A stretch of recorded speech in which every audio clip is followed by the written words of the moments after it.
Magandang araw mga kaibigan.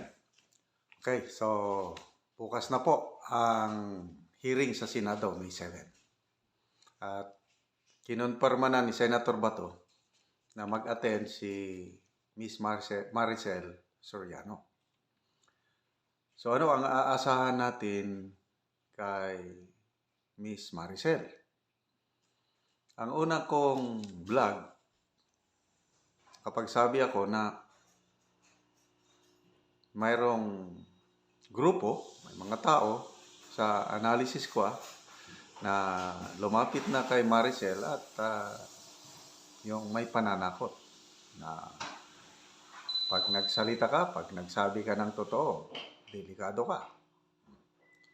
So, natural sa isang tao, yung seguridad mo, uunahin mo. Kaya ang una kong assessment dyan is mag-deny lang si Miss Maricel Soriano. So wala tayong makukuhang anything pasabog sa kanya. Kanina, nanood ako sa latest vlog ni Maharlika. Pinag-usapan ang topic niya si Maricel. May pelikula pala ito. Hindi ko napanood to. May pelikula pala si Maricel na Super Inday and the Golden Baby. So ang punto ni Maharlika doon is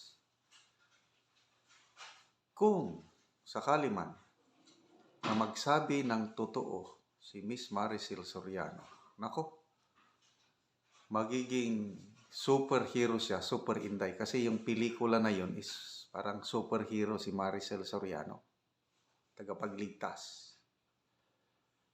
Kaya ang panawagan ni Maharlika is pagdasal natin si Miss Maricel Soriano na magkaroon siya ng enlightenment sa buhay, na kunin niya itong pagkakataong ito. Tingnan mo, parang negative na nangyari sa kanya kasi nga nasira ang kanyang career sa showbiz dahil dito. So hindi niya akalain na mauungkat pala after more than 10 years, mauungkat. So ngayon, nalalagay na naman siya sa limelight. So pwede niyang gawing opportunity ito to correct, to be a role model. Ganon yung punto ni Maharlika, and I agree. Kaya walang imposible sa dasal. Okay?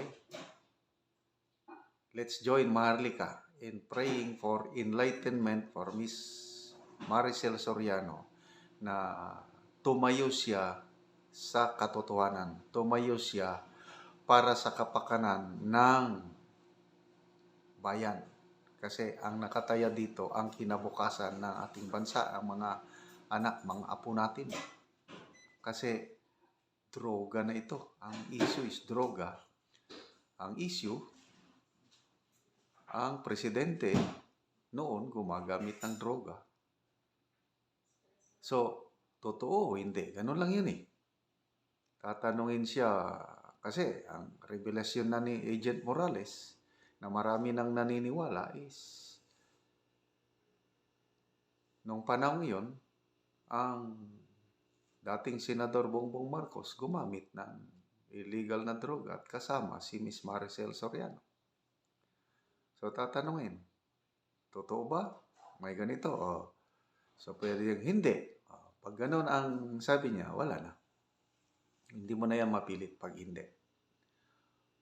But sana magkaroon ng milagro sa buhay ni Miss Maricel Soriano at tatayuan niya kung ano talaga ang nangyari, isasabihin niya ang totoo. Pwede yun. Okay? So, yung pelikula na Super Inday, superhero siya doon, talagang magiging hero siya katulad ni Morales.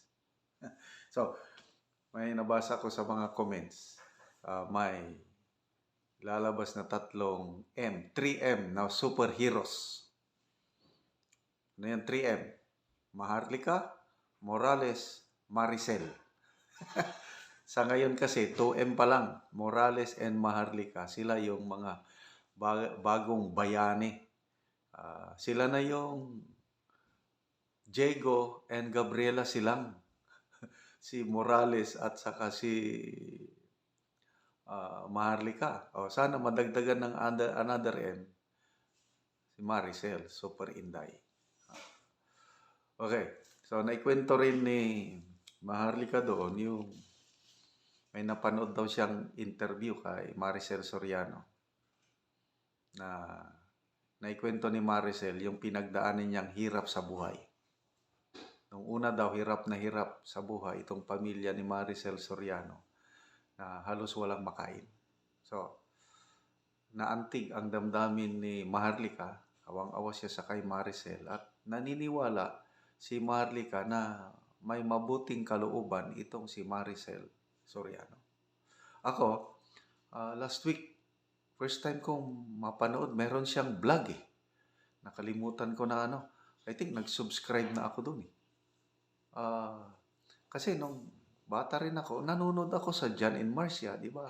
Anak siya ni John and Marcia. Yun ang maalala ko eh.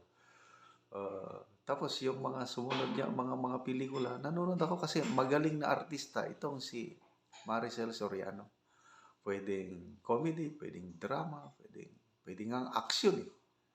All around na artista ito. Sayang nga lang at biglang lumubog yung kanyang showbiz career. Ito depende sa May 7. Pag pumanig siya sa katotohanan, nako, magiging celebrity ulit si Maricel. Yung vlog niya, tignan ko ulit, panonoorin ko na yon. At dadami ang kanyang fans. Kung maiba naman ang kanyang landas at matakot, wala na tayong magagawa. Kanya-kanyang desisyon yan ng tao. But 50-50. So, aasa tayo na may mangyaring maganda sa bukas. Again, ulitin ko lang yung revelasyon ng mga puting ahas ni Maharlika, plano ng PIDEA, lalo na si Director General Lasso na i-boycott, wag na lang mag-attend. Anyway, karapatan din nila yun. Basta importante, nandyan si ex-PIDEA Agent Morales na naniniwala ko marami pa siyang kaalaman. Kinokontrol niya yung pagpahayag ng mga informasyon tungkol sa isyong ito. Lalo na yung ang asahan natin dyan na susunod na lalabas, yung 5 pictures na sinasabi. Meron yan eh. Pati yung confidential agent. Ayaw niyang mapag-usapan yung detalye sa confidential agent dahil sabi niya, mamamatay. Papatayin yan pag sabihin ko ang detalye. Although sinasabi niya na matagal na silang walang kontak. But I believe somebody, naniniwala ko, may isang tao, may isang grupo na siya o sila ang nagbigay ng PIDEA documents kay Maharlika. At itong grupo na ito, itong tao na ito, hawak din niya o nila yung 5 pictures. Hawak nila yung mga dokumento. Parang lumalabas parang nakuha nila sa PIDEA. So, itong grupo o itong tao nito na may hawak ng lahat, siya yung director, siya ang nagdidikta kung kailan ipalabas yung 5 picture na sinasabi ni Morales na nandun kitang-kita Maricel and BBM na sumisinghot ng pulburon. Nako, matindi yan. Pag yan ang pinakita, either ibibigay kay Maharlika, siwalat na naman niya sa kanyang vlog, or ibigay kay Morales at ipakita sa Senate hearing. Nako. Lalo na kung lulutang yung ito na. yung confidential informant. Pag yan ang lulutang at yan ang mag-testify, wala na. Wala nang lusot. Talagang diin na sila. So, again, sana maging super Inday hero si Maricel Soriano ngayong May 7. At wala pang imposible. Ipagdasal natin ang kanyang enlightenment, tapang na labanan niya yung pananakot sa kanya at para maituwid ang mga kamalian sa buhay.